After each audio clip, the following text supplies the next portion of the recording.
Olá pessoal, vamos para a segunda parte da nossa aula número 13, que trata-se de conceitos de reta no espaço. Bom, para isso vamos utilizar aqui o conceito de reta na caixa de entrada do GeoGebra.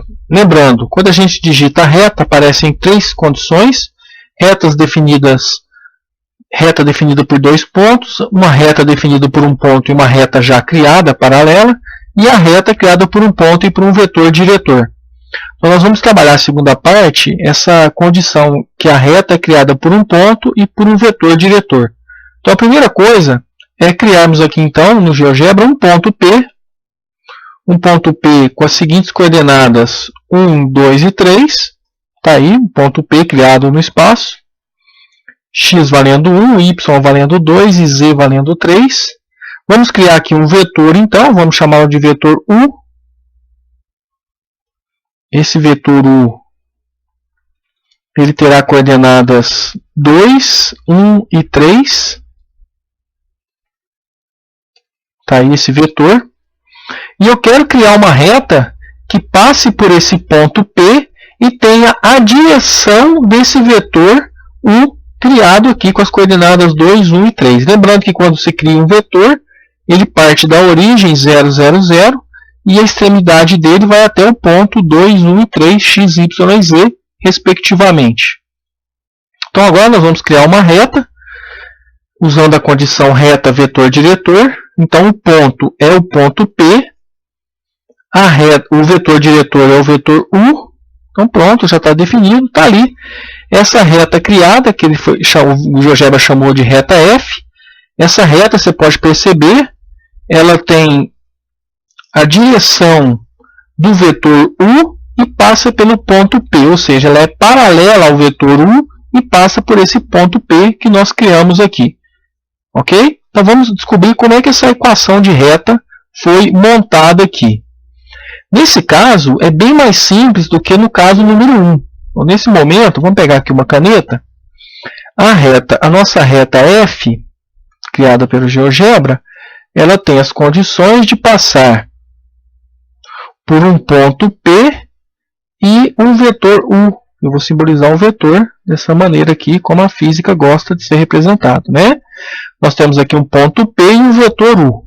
Então, essa nossa reta F, ela tem as seguintes características. Ela passa pelo ponto P, então ela tem as coordenadas 1, 2 e 3. 1, 2 e 3. Mas ela tem o parâmetro, que a gente está usando a equação parametrizada da reta, lambda, que multiplica exatamente o vetor U, as coordenadas do vetor U, que foram 2, 1 e 3. Então é bem simples aqui a equação de reta parametrizada, porque ela utiliza a coordenada do ponto, exatamente 1, 2 e 3, o parâmetro que modifica os valores, né, do vetor, inclina o vetor para um lado, para o outro, muda a direção do vetor e o sentido dele também, dependendo do sinal que a gente use para o valor de lambda, e a própria coordenada do vetor. Então essa, por exemplo, aqui é uma equação de reta chamada de reta F, dada pelo GeoGebra. Não é isso? Bom, se a gente modificar as coordenadas de P, por exemplo, a gente pode colocar aqui o P valendo menos 1, a gente pode observar que a reta teve uma modificação, né?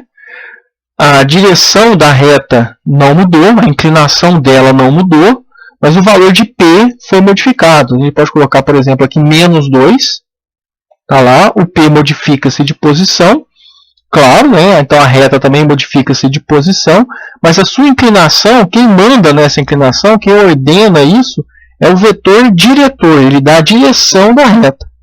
Isso quer dizer que se eu mudar a coordenada, por exemplo, aqui, passar para menos 3, então a direção da reta será modificada. Opa, aqui menos 3, isso, a direção da reta passou a ser modificada. A gente pode observar isso aqui. Tá bem? Vamos diminuir um pouquinho essa coordenada aqui. Vamos voltar para 3. A gente pode colocar aqui menos 1, por exemplo. Menos 1. Aí, pronto. Nós temos a direção da reta foi modificada, então, porque o vetor diretor modificou a reta. Então, quer dizer, o ponto P não modifica a direção no sentido da reta, Mas o vetor diretor, exatamente, ele dá a direção da reta, por isso que ele modifica a inclinação da reta, ele ordena a direção da reta. Perfeito? É isso então.